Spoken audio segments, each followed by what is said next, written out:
Welcome back to the Rentvesting Podcast. On today's show, I have Douglas Driscoll joining me. Doug is the CEO of Starr Partners. He was named Industry Thought Leader at the Real Estate Business Awards in 2016, with his group also winning the Best Boutique Agency category.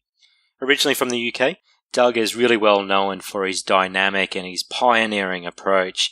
He's highly respected as a media commentator as well, and he regularly pops up in the Fin Review, the Sydney Morning Herald, the Daily Telegraph, and of course, the Rentvesting Podcast, where we just happen to discuss all things Sydney. All eyes are again going to be on the Sydney market for 2017, so it's great to get some commentary from someone so close to the coalface. So let's get to it.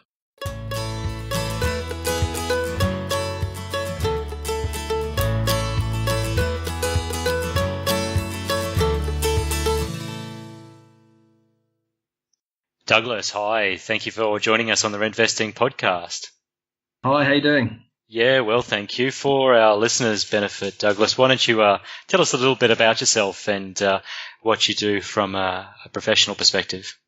Well, my name is Doug Driscoll. I'm Chief Executive Officer of the Starr Partners Real Estate Group. For those that don't know us, we're a network of 29 offices, predominantly in Sydney, but across New South Wales. Obviously, we have sales departments and divisions, property management, and indeed strata. So we have the whole scope and spectrum, if you like. All eyes are going to continue to be on Sydney. There was an expectation, I guess, this time last year that there perhaps would be some sort of drop in actual market activity, but it steamrolled through the year. What's going to happen in 2017? Oh, well, crystal ball time, but yeah. As bold as this may be, I still forecast, obviously, property prices continuing to increase. I mean, it defies logic somewhat, and it seems almost impossible to believe. But I think in 2015 across Sydney we saw just over 15% growth. Last year we saw nearly 13%, and I think again this year we'll see close to double-digit increases across the capital, across the harbour city. That's amazing. Is there stock around? Are people actually willing to, offload their property, or are they holding on to it for, further appreciation in capital growth? Well, I think you've partly hit the nail on the head in regards to, well, why are prices as high as they are, and why do they continue to rise? And it really is a matter of simple economics. There is a real lack of supply at the moment. Demand is as strong as it ever has been, what with, a burgeoning population and very competitive interest rates. But there just isn't the supply there. And what we're seeing is property prices being pushed up on a very artificial basis. So that competitiveness is one going to be driven by investors. I know for a fact that a lot of that activity is taking place in Sydney, and those chasing value are coming up to Brisbane as well. But I'm also looking at things through a mortgage broker perspective, and I know for a fact that, there's going to certainly probably be some interest rate rises throughout 2017, regardless of what the RBA do. And I think there's going to be more stringent policies around serviceability, both from owner-occupiers and investors. Do you think that's going to take any of the heat out of the market, or? I certainly, I think that lenders as a whole have been a bit too free and easy in their approach. Obviously, what with the macro-prudential measures being introduced in, I think it was probably August, September 2015, we saw that put the brakes on the investor market slightly. But, rather incredibly, as of probably 6 to 8 months ago, we saw a second wind. So it worked temporarily, but now we're seeing not so much the sort of investors who are getting by the smell of an oily rag, but more the seasoned veterans, if you like. Oh, yeah. And it certainly hasn't really seemed to stop them in their tracks. So I think for me, lenders do need to be more prudent and continue to be so. And I think they need to be a bit more picky and a bit more fussy in what it is they lend on. Because it only takes, maybe a 0.5% rise in rates. There's going to be a lot of people in a lot of trouble. So, something needs to give and something needs to happen quite soon. And I think to take a sort of laissez-faire attitude or approach to things it just hasn't worked. So I do think there needs to be sort of more, involvement from perhaps a federal level in order to ease the pain on the market, or potential pain. Can the government actually do anything other than, toss it about that there could be some changes from a negative gearing perspective? Will we actually see any action there, or what else could they possibly be doing? Because there's a growing social divide that's actually taking place, I guess, amongst investors and single property owners. Well, I think that there needs to be some form of intervention, as I said. Quite what form that takes, I don't know, but you would like to think that a government of a country have quite a lot of say and sway and influence. As big as the banks may be, I think really that, again, that there needs to be sort of robust conversation around this, because you're absolutely right. Sort of the rich are getting richer and the poor are getting poorer in this country. And I've often joked that, we're now in a situation where you have the haves, the have-nots and the have-yots. And it's astonishing if you look at the wealth divide, and it's only getting worse. And I think, if you look at the Sydney market, certainly over the last probably 6 to 8 months, we are still seeing across the areas in which Starr Partners service, we're seeing approximately 50% of all properties selling to investors. Right, wow. I don't personally believe that's a healthy market. I believe a healthy market should probably be somewhere in the region of 25 to 30% of all transactions involving investors. So it is lopsided, it is disproportionate, and as I said, if we don't address it soon, it's only going to get worse. So, again, it's a troubling time somewhat. Doug, of that 50%, any indication of what foreign involvement is there?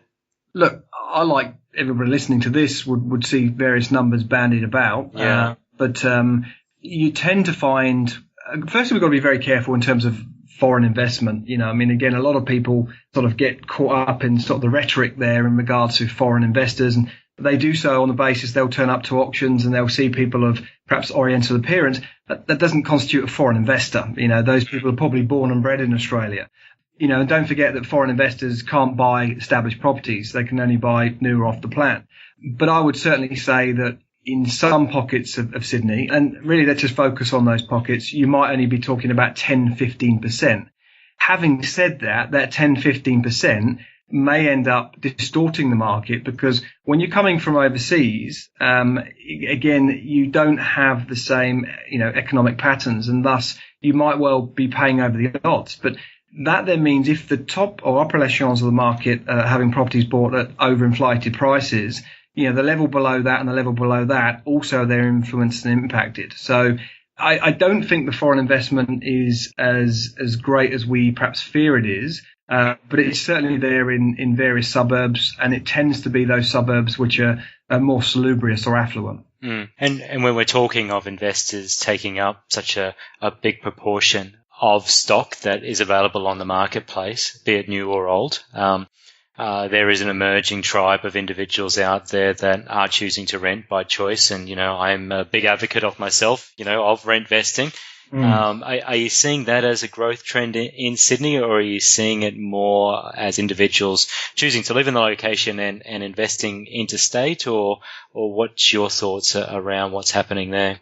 I likewise am a big supporter, big advocate of rent investing. I am a rent investor myself, as are the very vast majorities of my social circle. And, I often have this conversation with friends, and we're all of the same view, as I'm sure you are, that it gives you a freedom and flexibility. Look, we all understand, and we're all prudent enough to know that, we need to have properties, in order to create a passive income and a retirement fund. But the beauty of being able just to move about means that, as I said, you can move from here to there without a great deal of difficulty. You don't have to worry about paying stamp duty, agents fees, and all these other things that would relate to, moving by choice through owning a property. So it's definitely an emerging trend. It also, don't forget, like once upon a time, it was a case of an Australian's home is their castle. I think that's very yesteryear. I think we've moved on and progressed since then. Well, there was a stigma at a point in time that renting was for poor people, and that's certainly not the case. However, I have also received some arguments that I've been questioned upon more recently, that if people are continuing with this rent vesting trends, well, subsequently that's going to put further pressure on housing prices, and it's actually going to have the reverse intended effect of actually getting more people into the property market. Do you think that could be a reasonable statement to make? I think with any trend, however deliberate it may be, I think you've always got to look long term and look at any potential ramifications.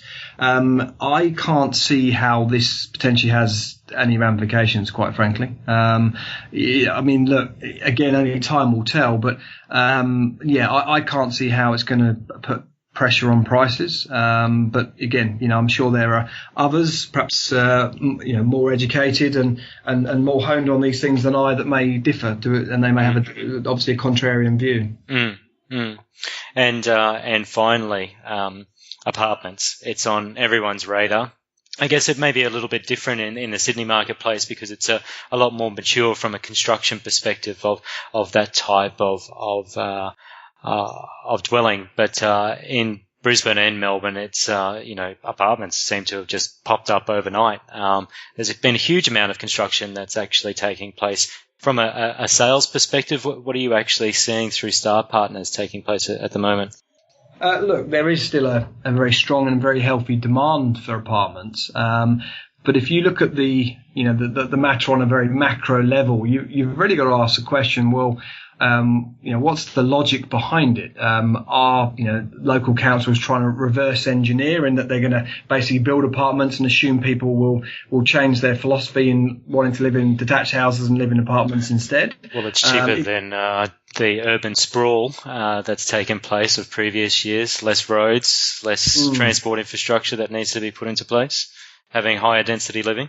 Well, and that's right. But then again, if you drill down further, you've got to look at where if you build a block of apartments on a corner somewhere with 60 units, you're probably talking about maybe 100 extra cars, and obviously the pressure that applies to the transport infrastructure is untold.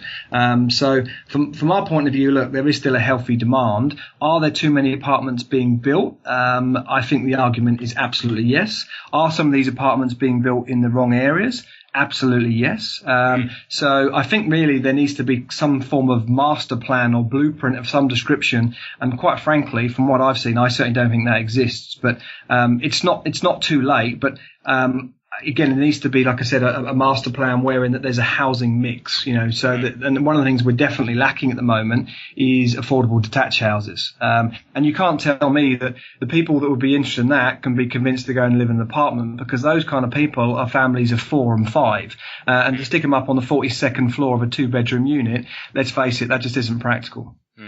I actually saw a post from one of my colleagues on Facebook today, and there's a new master plan community that's gone up for block sizes of just over 180 square meters, which is very small. The idea of the quarter-acre block and a big backyard is gone, but there's an appetite for it because, again, it is an detached dwelling.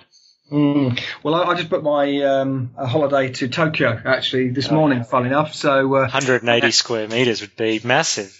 Well, you could have a 10-story complex on there. Well, that's right. So with several families living there, so it's interesting. But look, I mean, space is a commodity, and obviously we need our population to grow.